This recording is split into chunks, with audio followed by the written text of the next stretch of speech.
আজি আপোনালোকৰ জৰিয়তে মই সমূহ বিটিআৰবাসীলৈ এটা বাৰ্তা প্ৰেৰণ কৰিম আৰু সেই বাৰ্তাটো বিটিআৰবাসীক যিটো ভুল ধাৰণা সেই ভুল ধাৰণাটো আঁতৰ হ'ব।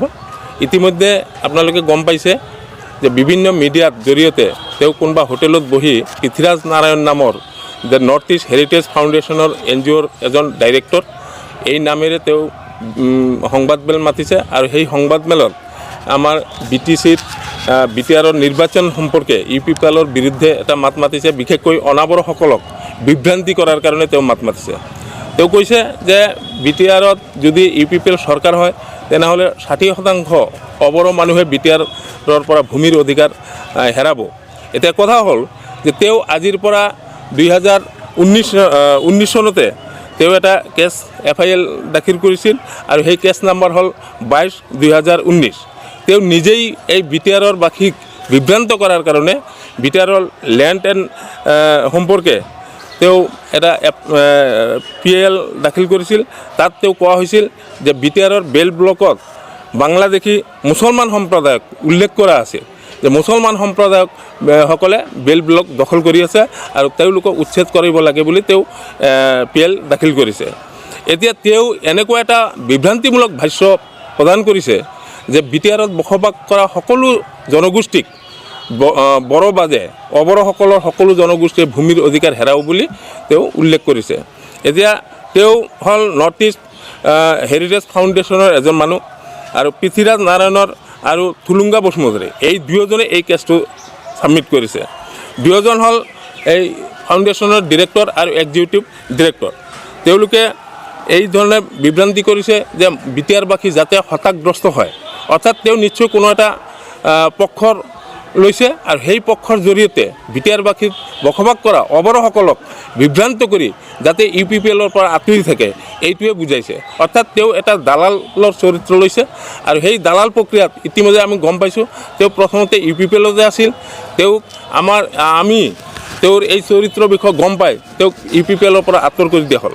তেওঁ তাৰপিছত আমি জনামতে তেওঁ BPFৰ হৈ কাম কৰি আছে, নাইবা হীৰা অৰণ্যৰ হৈ কাম কৰি আছে।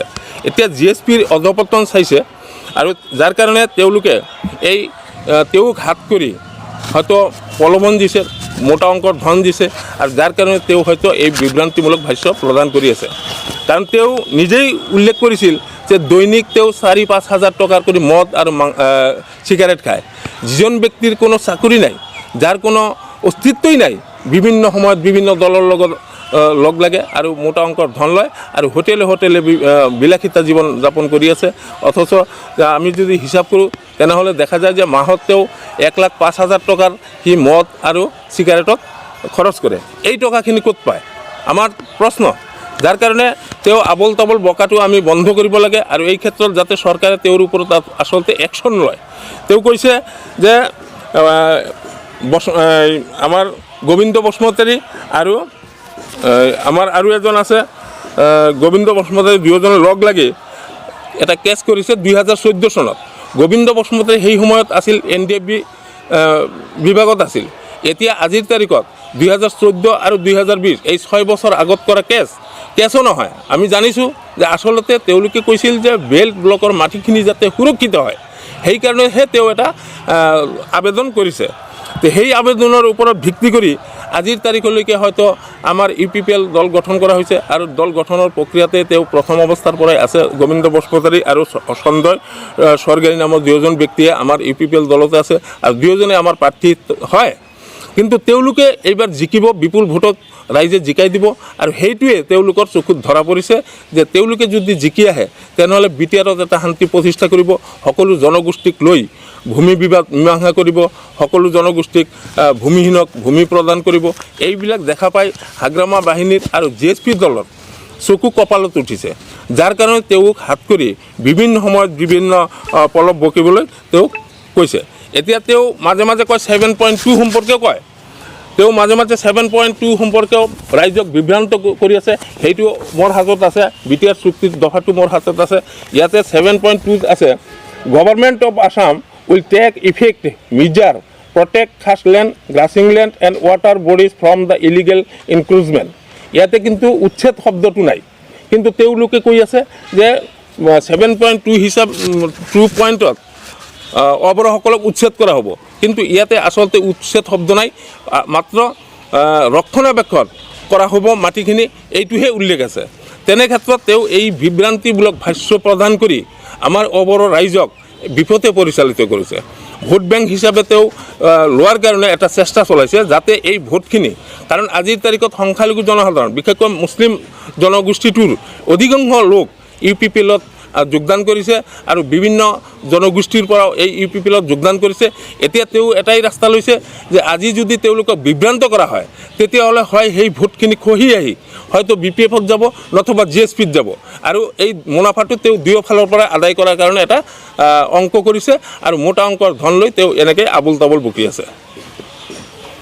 এই পৃথ্বীৰাজ নাৰায়ণে বিভিন্ন সময়ত বিভিন্ন কথাই কৈ থাকে। কিছুদিন আগতে আমাৰ UPPL দলৰ পৰা তেওঁক যেতিয়া আমি আঁতৰাই দিলোঁ তেওঁৰ এই বেয়া চৰিত্ৰ থকাৰ কাৰণে, তেতিয়া তেওঁ এটা শব্দ আৱাজ উঠাই দিলে যে প্ৰমোদ বড়োৱে জিন্না আৰু মুজাফৰৰ বংশধৰক লৈ ৰাজনীতি কৰি আছে, গতিকে এইটো দেখ এটা জনগোষ্ঠীক অৰ্থাৎ মুছলমান জনগোষ্ঠীক মানে এই হেৰিটো কৰিছিল, আক্ৰমণ কৰিছিল, আৰু তাৰ পৰিপ্ৰেক্ষিতত মই কোকৰাঝাৰ সদৰ থানাত তেওঁৰ বিৰুদ্ধে গোচৰ তৰিছোঁ। আৰু সেই গোচৰ তৰাৰ পিছৰ পৰা তেওঁ পলায়নবাদী মনোভাৱ লৈ পলাই ফুৰি আছে। তথাপিও গুৱাহাটীৰ বিভিন্ন হোটেলত তেওঁ বিলাসিতা জীৱন যাপন কৰি মানে বিভিন্ন সময়ত বিভিন্ন সাংবাদিক মেল পাতি এই বিভ্ৰান্তিমূলক ভাষ্যবিলাক তেওঁ দি আছে। আমি সতৰ্ক কৰি দিছোঁ যে অহা দিনত যাতে তেওঁ এনেকুৱা বিভ্ৰান্তিমূলক ভাষ্য অবৰসকলৰ মন জয় কৰাৰ কাৰণে যাতে প্ৰদান নকৰে, তাৰ কাৰণে তেওঁ সতৰ্ক কৰি দিছোঁ যে তেওঁ সতৰ্ক হওক যে অহা দিনত যাতে UPPL চৰকাৰ আহাত বাধা প্ৰদানৰ সৃষ্টিৰ কাৰণে অবৰ জনগোষ্ঠীক যাতে বিভ্ৰান্তি হয়।